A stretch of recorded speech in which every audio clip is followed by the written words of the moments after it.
So let's talk about radioactivity. Radioactivity has a few origins, but we're going to start basically with Marie Curie, and it's called nuclear chemistry as well.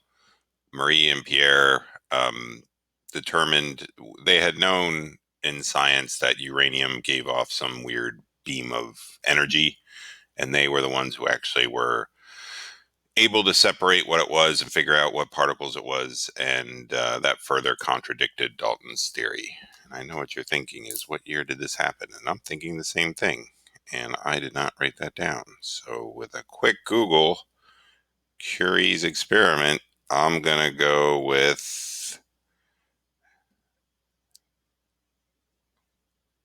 1898. Woo-hoo-hoo. Huh, there you go. 1898. Should put that in there. Okay. Um, So a lot of stuff over 82 with a atomic number of 82, so more protons than 82, starting with lead, um, are naturally radioactive. Okay, so here's what they did. It's like a version of the J.J. Thomson thing. So they had some radioactive substance and they ran it through the plus minus thing. And remember, J.J. Thomson was only expecting, well, he was just trying to see what happened. And what he got was everything up here because he only had electrons. Well, it turns out they got everything. So they had stuff go up, they had stuff go straight, and they had stuff go down. And the stuff that went up um, turned out to just be an electron.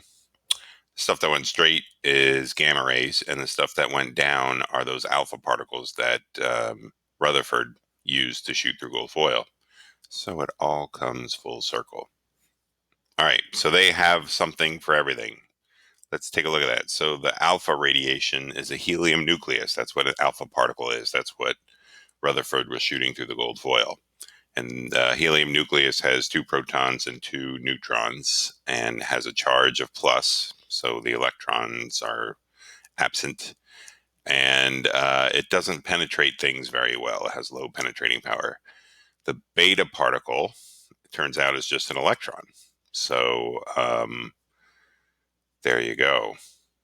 That's the symbols for that. And it has medium penetrating power. And then gamma radiation is purely just energy. There's no charge to it. It's not a particle so much, unless you think of waves as particles, which we'll talk about next, I think. But anyway, but that has high penetrating power. So that's the kind of stuff that we really worry about when we're putting away nuclear waste, because that stuff can go through anything. So what do you mean penetrating power, Mr. Roach? Here it is. So alpha particles often will be resisted by paper.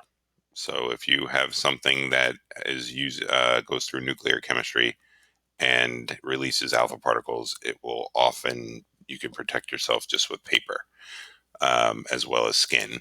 Beta particles will go through paper and they will go through your hand, and they'll kind of stop at metal. So beta particles are those electrony things.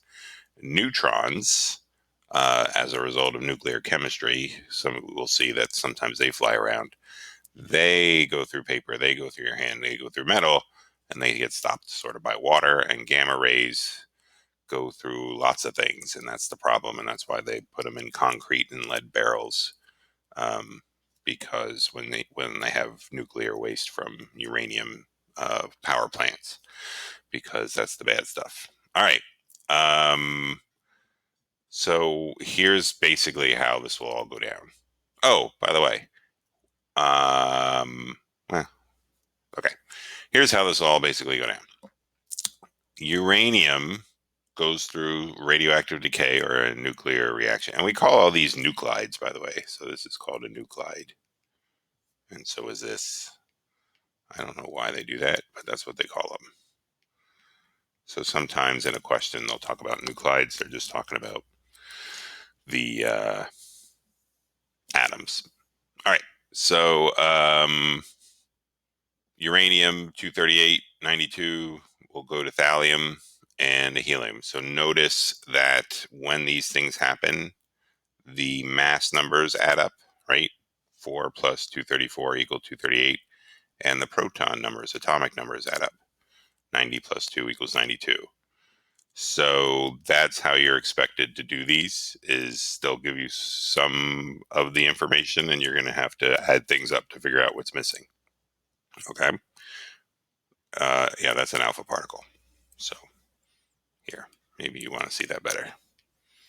That's an alpha particle. Okay. Here's a beta emission. All right. So the tops have to add up. So 14 equals 14 plus 0, right? And 6 equals 7 minus 1. So there you go. So it actually, so this should worry you a little, right? Carbon became nitrogen because it added a proton. But it added a proton, but it didn't change its mass. Mr. Roach, what? Yeah. So thanks to this, I had to investigate the subatomic particles known as quarks, which I don't fully understand. And then they start talking about strings. And, you know, when you're as old as I am, you can just tap out and be like, you know what? Chemistry was fine stopping at protons when I was a kid, so that's good enough. But you're not me, so I went and looked into quarks, and I will push you in the quark direction, and it's up to you to go further. And that's a beta particle, by the way. All right. Quarks are even smaller things that make up protons and neutrons. And it turns out a neutron will have quarks spinning in directions down, down, and up. So this is a neutron. And it has quarks spinning down, down, and up. A proton has quarks spinning up, up, and down. So this is a proton. And when you turn a neutron, so when you have to flip one of those quarks from down to up, because if you notice, that's basically the difference, right? This has one that turned from down to up, although that's not really lined up. But imagine that was all lined up. Um, in the process of that, you release a beta particle and energy. So that's what happens. You can turn a neutron into a proton, which is what happens here. A neutron turns into a proton and an electron. Ta-da! Right. Yeah, just try to wrap your head around that. So here's a sample problem. Plutonium 238 with a atomic number 94. Remember, those are the opposite as they are on the periodic table. Goes through radioactive decay and becomes uranium 234 92 plus what? So you do your addition. You know that this equals this plus that, right? So 238 equals 234 plus 4. It's a 4. It's a good indication that it's not a beta particle. And then 94 equals 92 plus what? Well, that would be a 2. So therefore, the thing that's 4 and 2 is helium. Ta-da! Okay, so here would be a sample question for beta emission, where you have some question marks, right? And it's just a matter of adding. So if 210 equals question mark plus 0, guess what the question mark is? That would be 210. And then this one's easy, actually. If 83 minus 1 equals that, 2 reasons it's easy. 1, 83 minus 1 is pretty easy. That's 82. Plus, you could go to your periodic table and realize that lead is 82, right? That's what its atomic number is. So that makes it pretty easy. Okay. So then a couple other things. Fission. Fission is the process by which we run our nuclear reactors. It's what we're racing toward to figure out the atomic bomb. And basically, you turn one nucleus into smaller nuclei by bombarding it with an incident neutron, as it's noted here. So you shoot a neutron at something that wants to fall apart because it's radioactive, and then it does fall apart and it releases a bunch of energy. And then in the process, it releases more neutrons, which then go and do the same thing to other things. And it goes on in a chain reaction that we love to talk about with radioactivity. And then you get this mushroom cloud, which I learned is because it heats up the gas so quickly that it becomes less dense and it floats up. and it's so hot that it draws the smoke in a chimney-like fashion toward it, and that's why you get a mushroom. Little extra knowledge that I had to pick up this week. All right. Turns out when I was in 8th grade, I did a science experiment with fission. It was a classic back in the day, and here it is, kids. It's called mousetrap fission. I don't know why this is. All right. Now is it moving?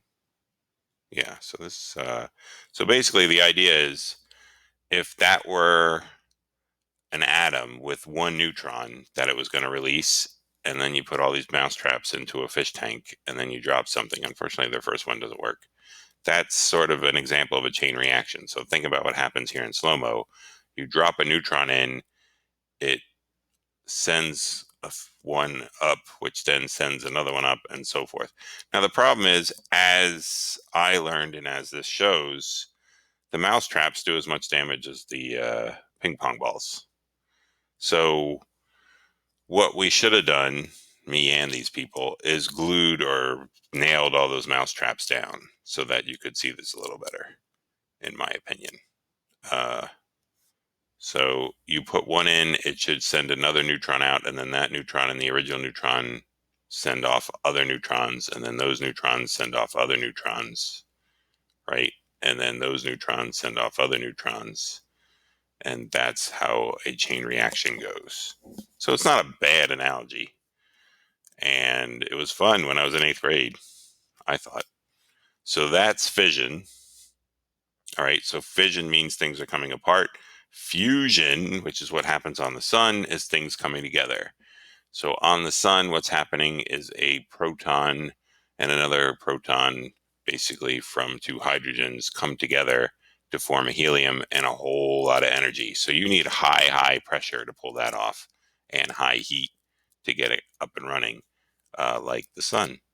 So we haven't quite figured that one out on Earth yet, I don't think.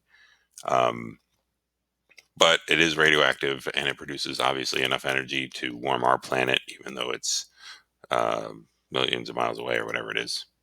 Is it millions of miles away? Probably not. I'm going to say no. Let's a quick Google that one as well.